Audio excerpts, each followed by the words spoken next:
Today we are going to discuss the use of Quran and Hadith in legal thinking.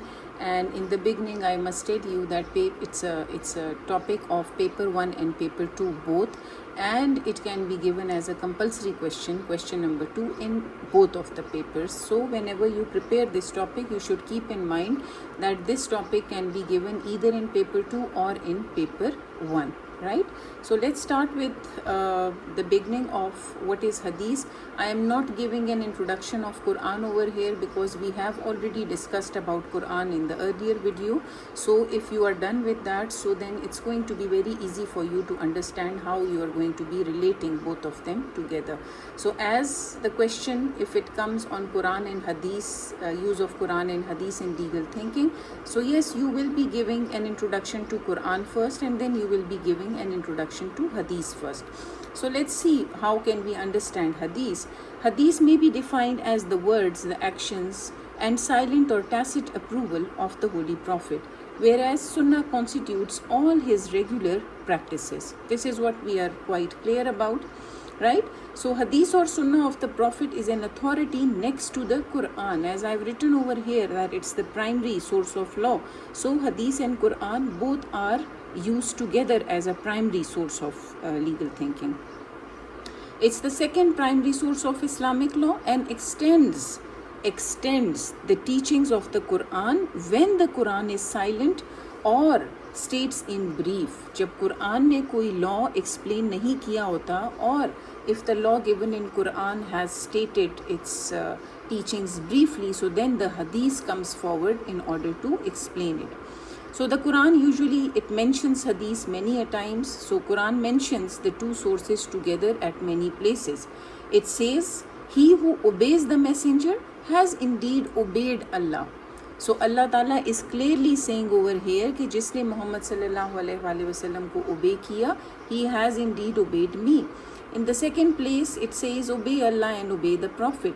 If you remember, I've mentioned this reference in the political aspect of legal thinking of Quran. So over here it's mentioned in the support of Hadith as well. So after you have given the introduction to Hadith, then you will move on to build up the relationship between the two primary sources. Okay? And the secret behind building the relationship is that you should be knowing the Quran reference, and then you also should be knowing the Hadith reference, and then you will build up the connection between the two in your own words. For example, it says, "And establish regular prayers and pay zakat." But the Quran does not explain when to offer prayers, how to offer prayers. So for that, Rasul Pak or the Hadith says, "Pray as you see me praying." So we have adopted our way of praying from Muhammad sallallahu alaihi wasallam. We offer the prayers the way he has taught us. So this is how both are related in this way, that the Quran has ordered us to pray, but how to pray has been taught to us by the Prophet. Then Quran says pay zakat, but it does not tell it Quran does tell the names of the people to whom zakat should be paid, but it does not mention nisab of zakat, and it also does not mention who are the people who should pay zakat. So Hadith says no zakat is due on wealth until 1 year passes over it. Okay? And the next it says no charity is due on property amounting to less than 5 uqiyah. So basically 5 uqiyah are equivalent. Uqiyah is basically related to silver. So 52.5 tolas of silver आपके पास होगा. उससे कम है तो फिर आपने ज़कात नहीं पे करनी. But if it's equivalent to 52.5 tolas of silver or more than that, so then you are eligible to pay 2.5% of the zakat. Quran also speaks about inheritance. All the people in your relation have been covered by the Quran to whom zakat should be paid, but the Quran does not mention the share of the grandmother. Okay? That has been explained by the Hadith that the Prophet sallallahu alaihi wasallam has granted her 1/6 of a share. And then it also does not mention, Quran does not mention the share of a non-Muslim relative. So Hadith says a Muslim may not inherit from a non-Muslim और a non-Muslim inherit from a Muslim. So ये उन relatives के बारे में है जो कि non-Muslims होते हैं, तो उनसे related ये strong हदीस है कि आपने उनका inheritance ना non-Muslim relative Muslim से ले सकता है और ना Muslim relative non-Muslim से inheritance ले सकता है.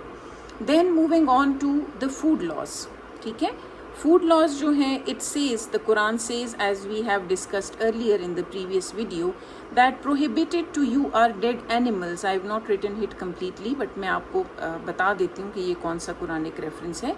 Prohibited to you are dead animals, blood of flesh of swine, that which has been dedicated to other than Allah and killed by strangling.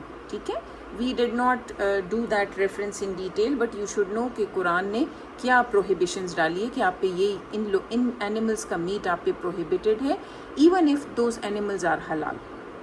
What does Hadith says? Forbade eating every beast with fangs and every bird with talons. So fangs and talons आपको पता होना चाहिए कि fangs are the pointed teeth of an animal and talons are the sharp nails of an animal. तो इसमें examples आपके सामने हैं एनिमल्स की, the lion, the dogs, the eagles and the hawks. We will continue with some other examples which will qualify the use of Quran and Hadith in legal thinking. We will see which other topics are left from the previous board slide. Okay, so let's see some other examples.